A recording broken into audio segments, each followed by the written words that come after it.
عرب ممالک میں آنے والے اکثر انبیاء کا ذکر قرآن مجید میں آیا ہے اور ان کی قوموں کے احوال بھی صراحت سے بیان کیے گئے۔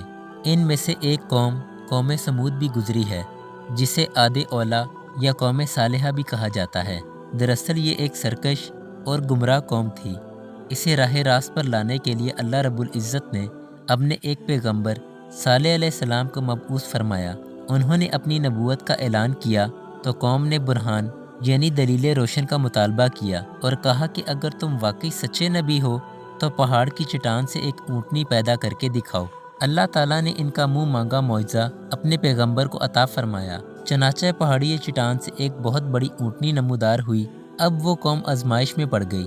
اللہ تعالیٰ کی طرف سے حکم ہوا کہ تمہارے پاس پانی پینے کا جو ذخیرہ ہے، اس میں سے ایک دن تم پانی پیو گے اور دوسرے روز سارا پانی اونٹنی پی جائے گی۔ یوں دونوں فریقوں کو اپنی باری کی پابندی کرنا ہوگی۔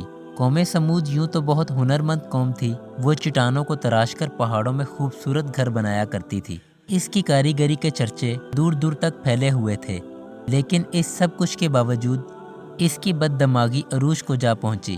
اس کے بعد جب کہ انہوں نے مطلوبہ معجزہ دیکھ لیا تھا، انہیں نبی کی پوری اطاعت کرنی چاہیے تھی، مگر ایسا نہ ہوا، بلکہ وہ لوگ بدستور بے دینی پر کمر بستہ رہے۔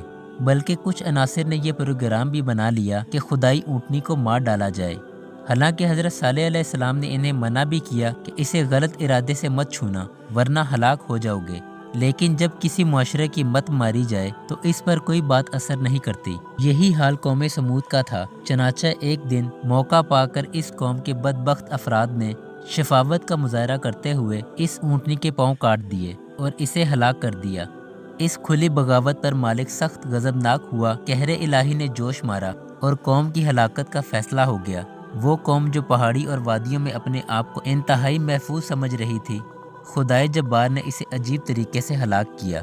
ہوا یوں کہ ایک زبردست آواز پیدا ہوئی، جیسے کوئی خوفناک چنگاڑ ہو۔ کوئی زبردست دھماکہ ہوا۔ اس شدید دلدوز آواز کے اثر سے وہ موت کا شکار ہوتے چلے گئے اور یوں آنے واحد میں ساری سرکش قوم لقمہ اجل بن گئی۔